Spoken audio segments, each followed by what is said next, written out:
கிறிஸ்து இயேசுவில் அன்பிற்கினிய சகோதர சகோதரிகளே,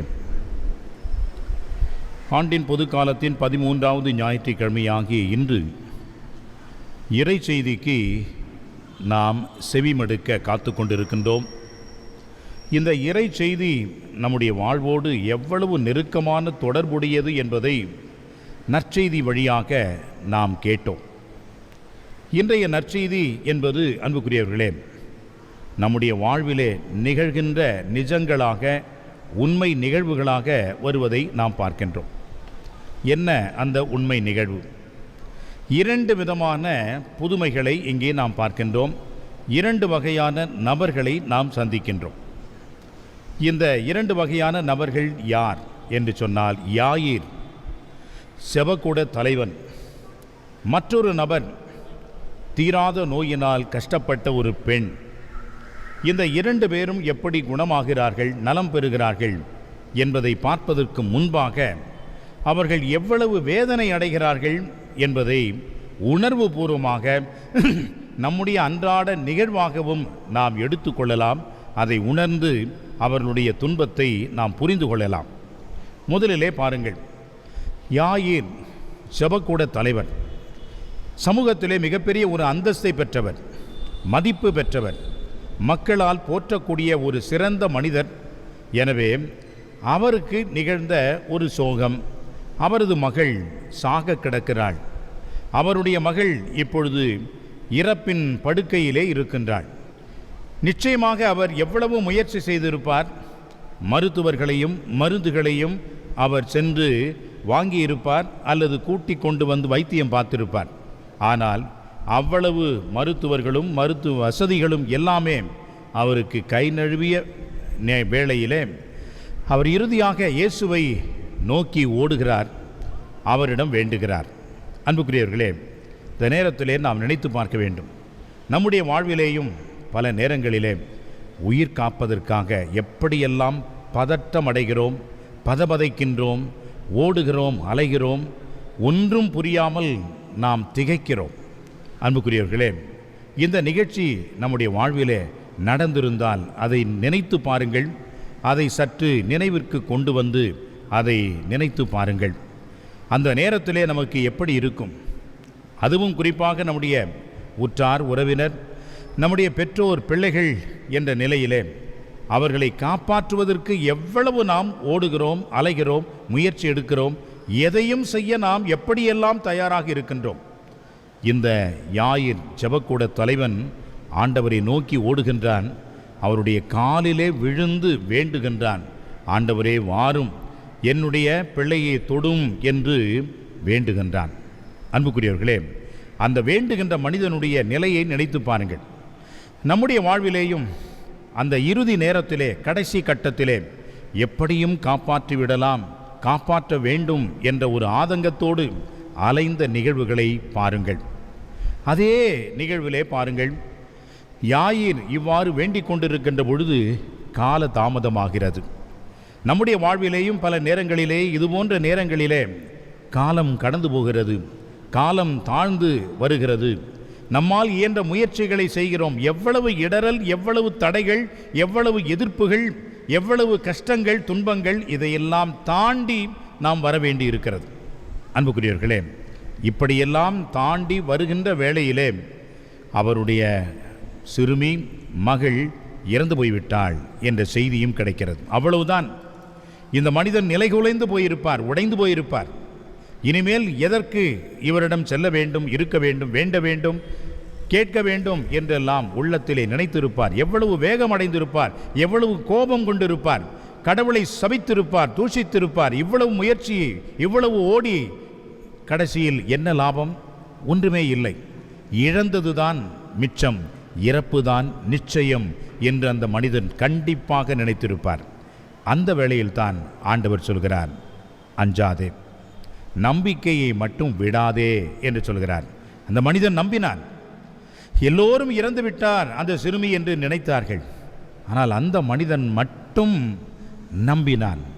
அந்த நம்பிக்கையின் பரிசுதான் அன்புக்குரியவர்களே, அந்த பெண், அந்த சிறுமி மீண்டுமாக உயிர் பெற்று வருகின்றார்.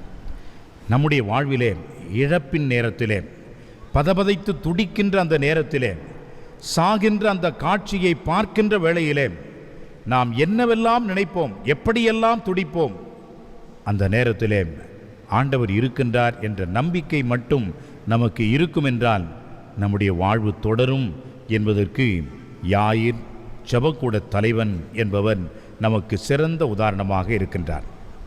இரண்டாவதாக அன்புக்குரியவர்களே, ஒரு பெண், அந்த பெண்ணுக்கு இருக்கக்கூடிய இயற்கை உபாதை என்பது தொடர்ந்து 12 ஆண்டுகளாக இருக்கிறது. அப்படி என்றால் அவருடைய உடல் நலம் எப்படி இருக்கும் என்பதை நினைத்து பாருங்கள். மேலுமாக அவருடைய உள்ள நலம், அவருடைய ஆன்ம பலம் இதெல்லாம் எப்படி இருக்கும் என்று கற்பனை செய்து பாருங்கள். தீராத இந்த வியாதி என்னை இப்படி வாட்டி வதைக்கிறதே என்று தன்னையே அவர் நொந்து கொள்கின்ற ஒரு நிலை. அவர் நிறைய பணம் செலவழித்ததாக நற்செய்தியிலே பார்க்கின்றோம். நிறைய மருத்துவர்களிடம் சென்றிருக்க வேண்டும், பணம் பொருள் செலவழித்திருக்க வேண்டும். வாழ்க்கையை வெறுத்த ஒரு விளிம்பு நிலைக்கு தள்ளப்பட்ட அந்த ஒரு சோகமான விரக்தியான நிலையில்தான் ஆண்டவரை நோக்கி வருகிறார்.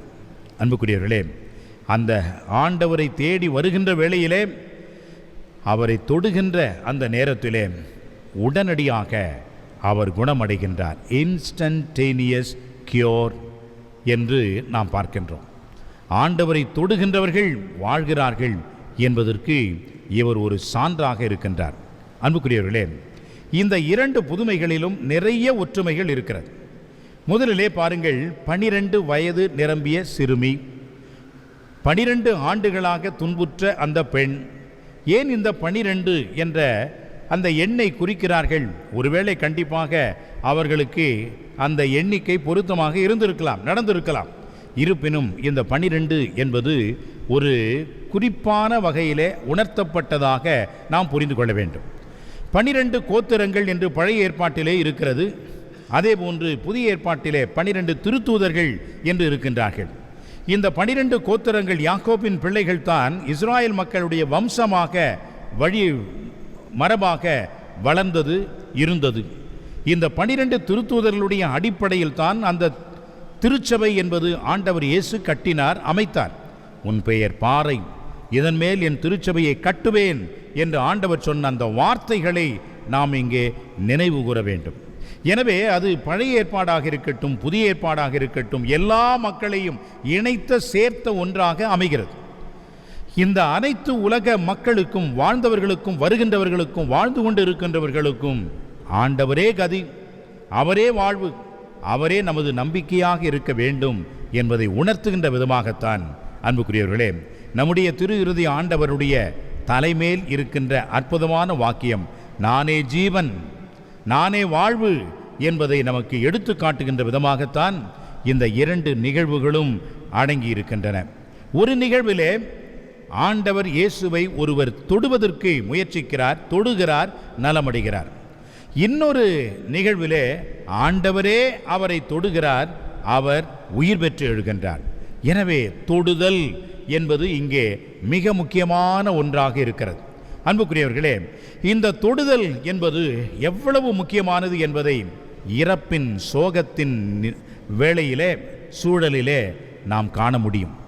இந்த 2ஐயும் நாம் எப்பொழுது உணர்கிறோம் என்று சொன்னால், ஒருவர் இறப்பின் சூழலிலே சென்று கவலைப்படாதீர்கள், நம்பிக்கையோடு இருங்கள் என்ற வார்த்தைகளை விட அமைதியாக இருந்து, அவர்களுக்கு ஆறுதலாக இருந்து, உடன் இருந்து, அவர்களுடைய தோள்மேல் கை கொடுத்து நான் இருக்கிறேன் என்று சொல்லாமல் அந்த வார்த்தைகளை அவருடைய தொடுதல் வழியாக கொடுக்க முடியும், உணர்த்த முடியும். இதைத்தான் ஆண்டவரும் அங்கே செய்கின்றார். தொட்டு என்ற வகையிலே அந்த தொடுதல் என்பதை அங்கே கொடுக்கின்றார். எனவே தொட்டு அந்த சிறுமியை கைப்பிடித்து தூக்குகின்றார். அதேபோன்று அந்த பெண்மணியானவள் ஆண்டவர் இயேசுவினுடைய ஆடையினுடைய விளிம்பையாக நான் தொட வேண்டும் என்று தொடுதல் என்பதனால் அவரும் குணமாகிறார். எனவே அன்புக்குரியவர்களே, இந்த தொடுதல் என்பது எவ்வளவு ஒரு சக்தியை, ஆற்றலை பெற்றதாக, குணமளிப்பது, நலமளிக்கின்ற ஒரு அடையாளமாக, அற்புதமான ஒரு சைகையாக இருக்கிறது என்பதை நாம் பார்க்கின்றோம். அன்புக்குரியவர்களே, பல நேரங்களிலே நாம் சுரூபங்களை தொட்டு முத்தி செய்கின்றோம். தவறு ஒன்றும் இல்லை. தவறு நிச்சயமாக இல்லை. அது எல்லாருக்கும் உள்ளதுதான், மனித இயல்பு. நாம் அதை தேவைப்படுகின்ற ஒன்றாகவே நினைக்கின்றோம். எனவே தான் சுரூபங்களை தொட்டு நாம் முத்தி செய்கின்ற பொழுது ஆண்டவரையே தொடுகின்ற ஒரு அனுபவத்தை பெறுகிறோம் என்பதைத்தான் நாம் நினைத்து கொள்கின்றோம்.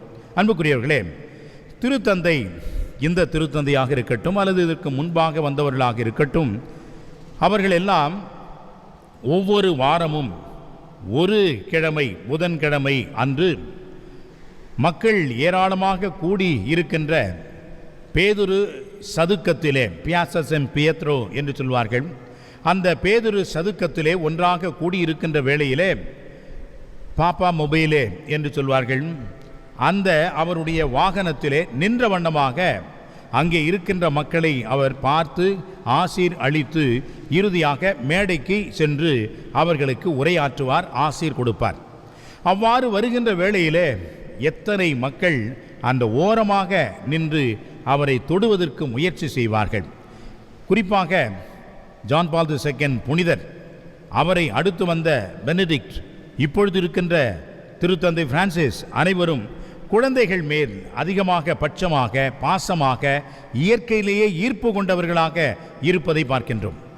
அவர்களெல்லாம் எங்கு சென்றாலும் குழந்தைகளை பார்த்தவுடன் உடனடியாக தங்களையே அவர்கள் மறந்தவர்களாக, அவர்களோடு ஈர்ப்பு சக்தி கொண்டவர்களாக உடனடியாக செல்வார்கள். குறிப்பாக இப்பொழுது இருக்கின்ற பாப்பரசர் பிரான்சிஸ், அவருடைய டைட் செக்யூரிட்டி, உலகத்திலேயே அதிகமான ஒரு பாதுகாப்பு வளையத்திற்குள் இருக்கின்றவர் யார் என்று சொன்னால் அமெரிக்க பிரதமரும் அதற்கு அடுத்த நிலையிலே நம்முடைய பாப்பரசரும் தான். ஏனென்றால் உலகத் தலைவர்கள் என்ற வகையிலே அவர்களுக்கு இருக்கின்ற ஆபத்து என்பது அதிகமானது.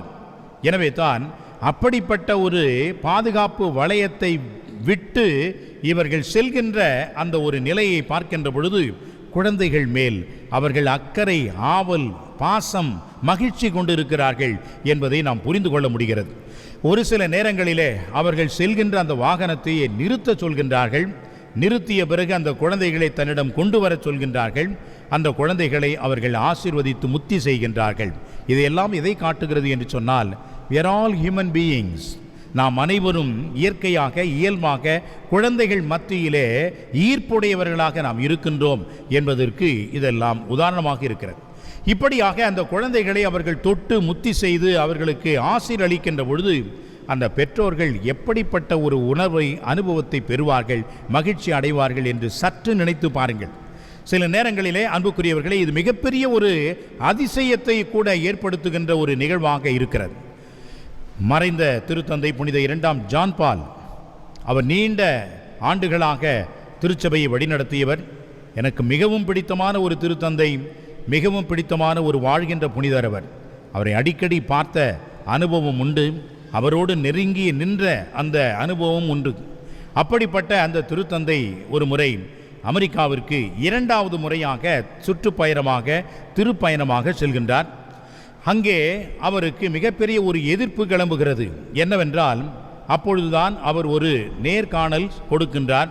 அந்த நேர்காணலிலே அவர் சொன்ன செய்தி இதுதான். வழக்கமாக திருத்தந்தையர்கள் நேர்காணல் பொதுவாக கொடுப்பது இல்லை.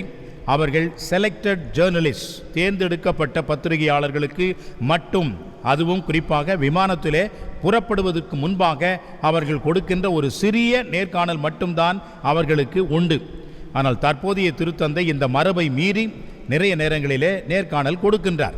அன்புக்குரியவர்களே, அந்த நேர்காணலிலே என்ன கேட்கப்படுகிறது என்று சொன்னால் 2 கேள்விகள். ஒன்று, பெண்களுக்கு குருத்துவம் கிடைக்குமா, உண்டா என்று கேட்டார்கள்.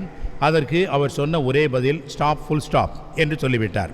அதற்கு அடுத்ததாக, குருக்கள் திருமணம் செய்து கொள்ள முடியுமா என்று கேட்டதற்கு நோ ஃபர்தர் டிஸ்கஷன் என்று சொல்லிவிட்டார். எனவே இது 2த்திற்கும் அவர் சொன்ன பதில் நெகட்டிவ், எதிர்மறையானது. அன்புக்குரியவர்களே, பல நேரங்களிலே நாம் நினைக்கலாம், ஏன் பெண்களுக்கு இந்த குருத்துவத்தை கொடுக்கக்கூடாது என்று. கொடுக்கக்கூடாது என்பது என்னுடைய சொத்து அல்ல, நான் கொடுக்கக்கூடாது என்று மறுப்பதற்கு திருத்தந்தையர்கள் அவர்களுக்குரிய அந்த ஞானத்திலேயும் வெளிச்சத்திலேயும் இறைவனுடைய அந்த வெளிப்பாட்டின் அடிப்படையிலேயும் ஒரு சில கருத்துக்களை மையமாக வைத்து நம்மை வழிநடத்துகிறார்கள் என்று சொன்னால் அதை நாம் ஏற்றுக்கொள்கின்ற ஒரு மனப்பக்குவம், முதிர்ச்சி, கீழ்ப்படிதல், அந்த மனப்பான்மை நமக்கு வேண்டும். எனவே அன்புக்குரியவர்களே, இப்பொழுது இருக்கின்ற திருத்தந்தை கூட அதைத்தான் சொல்கிறார். பெண்களுக்கு நிறைய வகையிலே பங்கெடுப்பு வழிமுறைகள் இருக்கிறது, இதுதான் இப்படித்தான் என்று அடம்பிடிப்பதை விட்டுவிட்டு பல நிலைகளிலே அவர்கள் பங்கேற்கலாம். சமீபத்திலே நடந்த சினட் என்று சொல்லக்கூடிய அந்த மாபெரும் கூட்டத்திலே பெண்களுக்கு மிகப்பெரிய ஒரு பங்கேற்பு கொடுக்கப்பட்டது. ஒரு அருட்சகோதரி 3 முக்கியமான தலைவர்களில் இவரும் ஒருவராக இருந்து அதையெல்லாம் வழிநடத்துகின்ற ஒரு பொறுப்பை பெற்றிருக்கின்றார். எனவே படிப்படியாக கொஞ்சம் கொஞ்சமாக இது போன்ற பொறுப்புகளை வகிக்கின்ற ஒரு வாய்ப்புகள் வருகின்ற பொழுது மகிழ்ச்சி, சந்தோஷம். ஆனால் அதுவரைக்கும் பொறுமையோடு காத்திருப்பதும் அதற்காக நாம் எதிர்பார்ப்பதும் எந்த ஒரு தவறும் இல்லை என்பதையும் நாம் புரிந்து கொள்ள வேண்டும். இப்படி சொன்னதனால் அவருக்கு மிகப்பெரிய ஒரு எதிர்ப்பு அமெரிக்காவிலே கிளம்பியது. அன்புக்குரியவர்களே, பல இடங்களிலே, அதுவும் குறிப்பாக அமெரிக்காவிலே இந்த ஒரு மனப்பாங்கு நிறைய இருக்கிறது. அந்த மனப்பாங்கு ஒரு நோயாக இன்றைக்கு நம்மையும் தொற்றிக் கொள்கிறது. என்ன அந்த மனப்பான்மை? ஆஜரே கோந்த்ரா என்று லத்தீனிலே சொல்வார்கள். டூ த எகென்ஸ்ட்.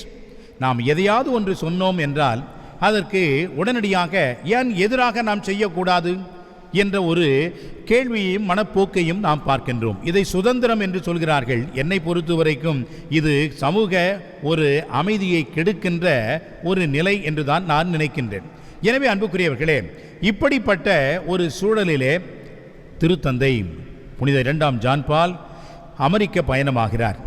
அங்கே லாஸ் ஆஞ்சலஸ் என்ற இடத்திலே மிகப்பெரிய ஒரு கூட்டம் நடைபெறுகிறது. அந்த கூட்டத்திற்கு நம்முடைய திருத்தந்தை அவர்கள் செல்கின்றார்கள்.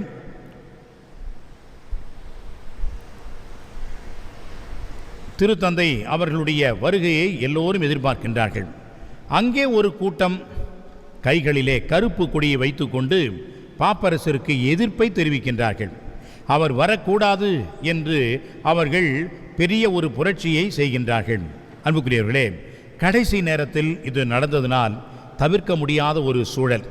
அப்படி போகின்ற அந்த வேளையிலே நம்முடைய திருத்தந்தை அவர்கள் அந்த பாதுகாப்பு வளையத்திலே சென்று கொண்டிருந்தவர் திடீரென்று அவர் அந்த பாதுகாப்பு வளையத்தை விட்டு வெளியே வருகிறார். வெளியே வந்து மக்களூடே அவர் செல்கின்றார். அங்கே இருக்கின்ற ஒரு ஆப்ரோ அமெரிக்கன், ஒரு நீக்ரோ, ஒரு சிறுவனிடம் செல்கின்றார். சென்று அவனை தொடுகின்றார். அவனுக்கு சிலுவை அடையாளமிட்டு முத்தமிடுகின்றார். உடனடியாக அங்கே இருக்கின்றவர்கள் எல்லாம் பாப்பரசரை பாதுகாப்பாக மீண்டுமாக அவருடைய இடத்திற்கு சென்றுகின்றார்கள். அவர் பாப்பரசர் செல்கின்றார். பிறகுதான் தெரிகிறது அன்புக்குரியவர்களே, அந்த சிறுவன் எய்ட்ஸ் என்ற நோயினால் இறந்து கொண்டிருக்கின்ற சிறுவனாக அவன் இருந்தான் என்பது தெரிய வருகிறது.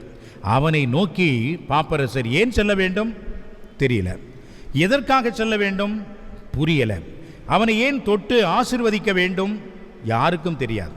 உடனடியாக இந்த செய்தி கண்ணிமைக்கின்ற நேரத்திலே எல்லாரிடமும் பரவுகிறது. கருப்பு கொடி காட்டியவர்களெல்லாம் சுருட்டி மடக்கி தங்களுடைய பையிலே வைத்துவிட்டு, அவர்களெல்லாம் யார் என்றால் குருக்கள், எங்களுக்கு திருமணம் செய்து கொள்வதற்கு உரிமை வேண்டும், சுதந்திரம் வேண்டும் என்று கருப்பு கொடி காட்டிய அந்த குருக்கள் எல்லாம் அதையெல்லாம் சுருட்டி தங்களுடைய பையிலே வைத்துவிட்டு பக்தியோடு அவர்கள் அந்த திருப்பலியிலே பங்கெடுக்க ஆரம்பித்தார்கள் என்பதும் வரலாறு. அன்புக்குரியவர்களே, இதெல்லாம் எதை காட்டுகிறது என்று சொன்னால், இறைவனால் இயக்கப்படுகின்றவர்கள் அவர்களுடைய சக்தி, ஆற்றல், தொடுதல் என்பது அவர்கள் வழியாக அவர்களுக்கு செல்கிறது. குழந்தைகளை பாருங்கள், வீர் வீர்னு கத்தும் அந்த குழந்தை.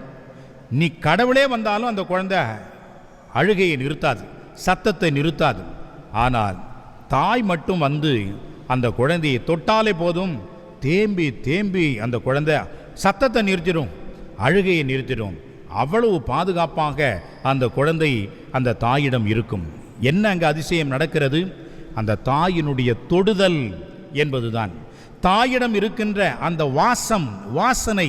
அன்புக்குரியவர்களே, உயிருள்ள எல்லா ராசிகளுக்கும் முதலிலே இந்த நுகர்தல் வாசனை என்பதுதான் முதல் அறிமுகமாக இருக்கிறது, அடையாளமாக அமைகிறது. இந்த வாசனையை கொண்டு அந்த குழந்தை, அந்த சின்ன பிஞ்சு குழந்தை தன்னுடைய தாயை கண்டுபிடிக்கிறது. ஏனென்றால் பால் குடிக்கின்ற அந்த வாசனை தாயிடம் இருந்து செல்கின்ற பொழுது அந்த குழந்தைக்கு அவ்வளவு ஒரு பாதுகாப்பு, அவ்வளவு ஒரு மகிழ்ச்சி, சந்தோஷம் அந்த குழந்தைக்கு கிடைக்கிறது. சத்தத்தை நிறுத்துகிறது, அமைதியை பெற்றுக்கொள்கிறது.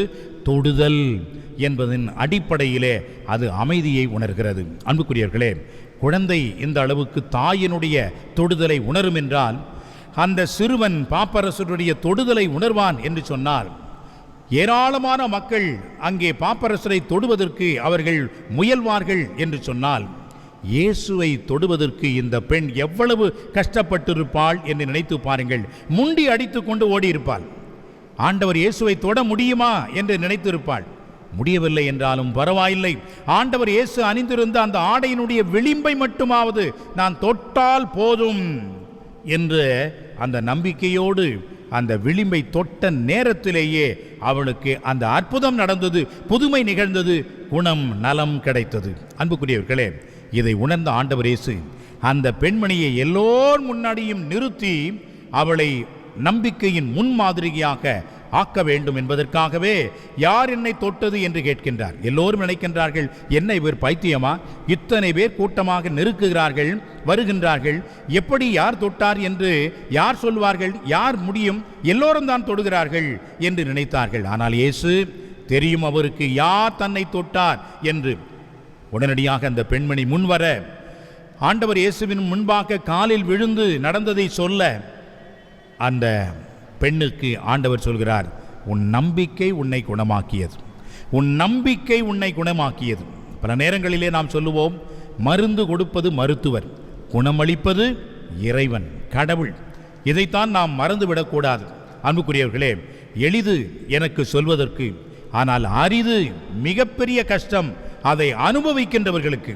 அந்த பெண்ணிடம் சென்று இதை நான் ஒருவேளை சொல்லி இருந்தனால் அந்த பெண் நினைத்திருப்பாள், எனக்கு தெரியும் என்னுடைய கஷ்டம் என்று. இருப்பினும் அசைக்க முடியாத அந்த நம்பிக்கை, கடைசி கட்டமாக அவர் செய்கின்ற ஒரே முயற்சி, ஆண்டவர் இயேசுவை தொட வேண்டும். அவர் தொட்டதினால் குணமானார் என்பதை நாம் பார்க்கின்றோம். அன்புக்குரியவர்களே, ஆண்டவர் இயேசு அன்றைக்கு மட்டும்தான் அந்த மனிதர்களை தொட்டாரா என்ன? இன்றைக்கும் நம்மை தொடுகின்றார், இன்னைக்கும் நம்மை தொட்டு குணமாக்குகின்றார், இன்றைக்கும் நம்மை தொட்டு தூக்கி விடுகின்றார். எப்பொழுது? எனக்கு நம்பிக்கை இருக்கின்ற அந்த பொழுது, அந்த விசுவாசம் என்னிடம் இருக்கின்ற பொழுது ஆண்டவர் என்னை தொடுகின்றார் என்பதிலே சந்தேகமே இல்லை. பல நேரங்களிலே நாம் வாழ்க்கையின் விளிம்பு விரக்திக்கு செல்விடுகிறோம். இனிமே நமக்கு வாழ்வே கிடையாது, இழப்பதற்கு ஒன்றும் இல்லை என்ற நிலைக்கு நாம் தள்ளப்பட்ட நேரத்திலே ஆண்டவருடைய வார்த்தைகள் நமக்கு நினைவுக்கு வர வேண்டும். அதுதான் அந்த யாயிர், அந்த ஜெபக்கூட தலைவன் தன்னுடைய வாழ்க்கையிலே அனுபவித்தான். என்ன அனுபவித்தார்? தன்னுடைய மகன் இறந்து போய்விட்டாள், அவ்வளவுதான், இனிமேல் அவள் வரமாட்டாள், அவ்வளவுதான், கதை முடிந்து விட்டது என்று நினைத்த அந்த நேரத்திலே, அன்புக்குரியவர்களே, ஆண்டவர் சொன்ன வார்த்தை இதுதான், அஞ்சாதே, நம்பிக்கையை மட்டும் இழக்காதே, விசுவாசத்தோடு இரு என்று ஆண்டவர் சொல்கின்றார். அன்புக்குரியவர்களே, இதே வார்த்தைகளைத்தான் மார்த்தாள் அவரிடம் நம் ஆண்டவர் இயேசு சொன்னார். உன் சகோதரன் உயிர்த்தெழுவான் என்று சொல்கிறார். ஆம் ஆண்டவரே, எல்லோரும் உயிர்த்தெழும் பொழுது அவனும் உயிர்த்தெழுவான், எனக்கு தெரியாதா என்று புத்திசாலித்தனமாக பதில் சொல்வதாக நினைத்த மார்த்தாவிடம் ஆண்டவர் சொல்கிறார், உயிர்த்தெழுதலும் வாழ்வும் நானே, இதை நீ நம்புகிறாயா? ஆம் ஆண்டவரே, நம்புகிறேன். நீரே மெசியா, கடவுளின் மகன், நம்புகிறேன். பிறகுதான் அன்புக்குரியவர்களே, லாசரே வெளியே வா என்று ஆண்டவர் அந்த இறந்த மனிதனை, அடக்கம் செய்திருந்த அந்த மனிதனை வெளியே கொண்டு வர செய்கின்றார். அன்புக்குரியவர்களே, அதே போன்றுதான் நம்பிக்கையோடு இரு, நம்பிக்கை மட்டும் இழக்காதே என்று ஆண்டவர் அந்த யாயிருக்கு சொன்ன வார்த்தைகளை அந்த மனிதன் நம்பினான், அந்த மனிதன் ஏற்றுக்கொண்டான், கடைசி வரைக்கும் இயேசுவை பின்தொடர்ந்தான், தன்னோடு அழைத்து வந்தான். அதனுடைய பலன், அதனுடைய விளைவுதான் தன்னுடைய மகளை மீண்டுமாக உயிரோடு அந்த மனிதன் பெற்றுக்கொண்டான். அன்புக்குரியவர்களே, இந்த இரண்டு பேரும் இன்றைக்கு நம்முடைய விசுவாசத்தினுடைய முன்மாதிரியாக இருக்கின்றார்கள். இம்பாசிபிள் என்ற அந்த ஒரு நிலையிலேயும் கூட பாசிபிள் யாருக்கு? எனக்கு இல்லை, இறைவனுக்கு என்பதைத்தான் நாம் உணர வேண்டும். அதுதான் நம்பிக்கை, அதுதான் விசுவாசம். எனவே தான் அன்புக்குரியவர்களே, நம்முடைய நம்பிக்கை, நம்முடைய விசுவாசம் யார் மேல் இருக்க வேண்டும்? மற்றவர்கள் மேல் அல்ல. அங்கிருந்த மக்கள் எல்லாம் என்ன சொன்னார்கள்? உன்னுடைய மகள் இறந்து போய்விட்டாள் என்று சொன்னார்கள். அங்கிருந்த மக்கள் எல்லாம் என்ன நினைத்தார்கள்? இந்த பெண்மணியை தள்ளிவிட்டார்கள், தூர அனுப்பிவிட்டார்கள். ஆனால் அந்த பெண்மணி இவர்களையா நம்பினார்? அந்த யாயிர் இந்த மனிதர்களையா நம்பினார்? இறைவனை நம்பினார். இறைவனை மட்டுமே அவர் சார்ந்து நின்றார். அவர் எனக்கு இந்த புதுமையை ஆற்றுவார் என்று அசைக்க முடியாத பாறை மேல் இருக்கின்ற உறுதியை கொண்டிருந்தார். அந்த உறுதிதான் அன்புக்குரியவர்களே உன்னை குணமாக்கியது என்று அந்த பெண்மணிக்கு ஆண்டவர் சொன்ன வார்த்தைகள் அத்துணை பேருக்கும் ஒரு மிகப்பெரிய ஒரு பாடமாக இருந்தது. எனவே தான் அன்புக்குரியவர்களே, எல்லாம் முடிந்துவிட்டது, இனிமேல் ஒன்றுமில்லை என்ற நிலையில் இருந்தாலும் கூட கடவுள் இருக்கின்றார் என்பதை மட்டும் நாம் மறக்கவே கூடாது. அதை நாம் என்றைக்கும் நம்முடைய உள்ளத்திலே இருக்க வேண்டும். ஒருவேளை நம்மை சார்ந்தவர்கள் இறந்து போயிருக்கலாம், நாம் அவர்களை இழந்திருக்கலாம். ஆனால் ஆண்டவர் இருக்கின்றார். அவர் நம்மை தொட்டு நமக்கு ஆறுதல் கொடுப்பார், ஆற்றல் அளிப்பார் என்பதை நாம் உணர்ந்தவர்களாக we trust in God. We don't put our trust in others. மற்றவர்கள் மேல் நமது நம்பிக்கையை நாம் வைப்பது இல்லை. காரணம், மனிதர்கள் மாறுவார்கள், மாற்றிக்கொள்வார்கள், மாற்றி பேசுவார்கள், மாற்றி வாழ்வார்கள். ஆனால் கடவுள் மாறாதவர், பொய் சொல்லாதவர், மாறவே மாட்டார், மாற்றிக்கொள்ளவும் மாட்டார். என்றைக்கும் தன்னுடைய வார்த்தையிலே நிலைத்து நிற்பார் என்பதை நாம் அசைக்க முடியாத வகையிலே நம்ப வேண்டும். எனவே கடவுள் மேல் நம்முடைய நம்பிக்கையை வைக்க வேண்டும். இரண்டாவது, நம்முடைய நம்பிக்கை நம்மேல் கூட இருக்க வேண்டிய அவசியம் இல்லை. காரணம், இந்த யாயிர் எப்படிப்பட்டவர்? மிகப்பெரிய ஒரு ஆள். இந்த பெண்மணி மிகப்பெரிய ஒரு பணக்கார பெண்மணியாக இருக்க வேண்டும். அந்த பணத்திலேயும் செல்வத்திலேயும் வசதியிலேயும் அந்தஸ்திலேயும் இவருடைய நம்பிக்கை இல்லை. எப்படிப்பட்ட பெரிய மனிதனாக சமூகத்து அந்தஸ்தில் இருந்தவராக இருந்தாலும் இயேசுவினுடைய காலடியிலே அந்த மனிதன் சென்று விழுந்தான். எப்படிப்பட்ட ஒரு பெண்மணியாக இருந்தாலும் இயேசுவின் காலடியிலே விழுந்து ஆண்டவரிடம் தன்னுடைய நம்பிக்கையை வெளிப்படுத்தினார். நாமும் ஆண்டவரிடம் காலடியிலே விழுந்து அவரிடம் சரணடைய வேண்டும். ஆண்டவரிடம் சரணடைந்தோம் என்று சொன்னால் ஆண்டவர் நம்மை கைப்பிடித்து தூக்கி எழுப்புவார். ஆண்டவர் நம்முடைய விசுவாசத்தை இன்னும் ஆழப்படுத்தி அற்புதங்களை செய்வார். எனவே நம்முடைய சொந்த தேவைகள், நம்முடைய சொந்த பலம், இதில் கூட நாம் நம்பிக்கை வைக்கக்கூடாது. எதில் மட்டும்தான் நம்மிடம் நம்பிக்கை இருக்க வேண்டும் என்று சொன்னால் இறைவன் மேல் மட்டும்தான் நம்முடைய நம்பிக்கை இருக்க வேண்டும். அந்த இறைவன் நம்மை காப்பாற்றுவார், நமக்கு வாழ்வு அளிப்பார், நமக்கு உயிர் கொடுப்பார், நம்மோடு என்றும் இருப்பார் என்ற அந்த ஒரு நம்பிக்கையை மட்டும் நாம் இழக்காமல் இருக்க இறைவன் இன்றைக்கு அற்புதமான ஒரு வாய்ப்பை நமக்கு கொடுக்கின்றார்.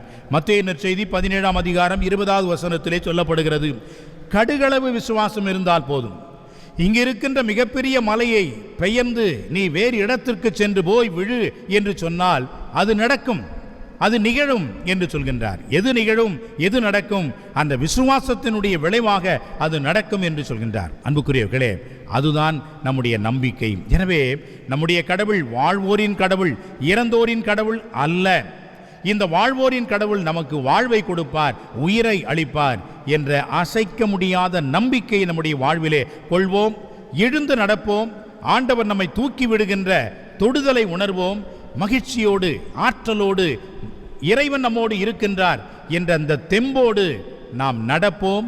விசுவாச வாழ்விலே நாம் பயணம் செய்வோம் என்பதை மனதில் கொண்டு இதற்கான அருளையும் ஆசீரையும் இந்த திருப்பலியிலே இறைவன் நமக்கு நிறைவாக அளித்திரள வேண்டுமாய் தொடர்ந்து ஜெபிப்போம். ஆமென்.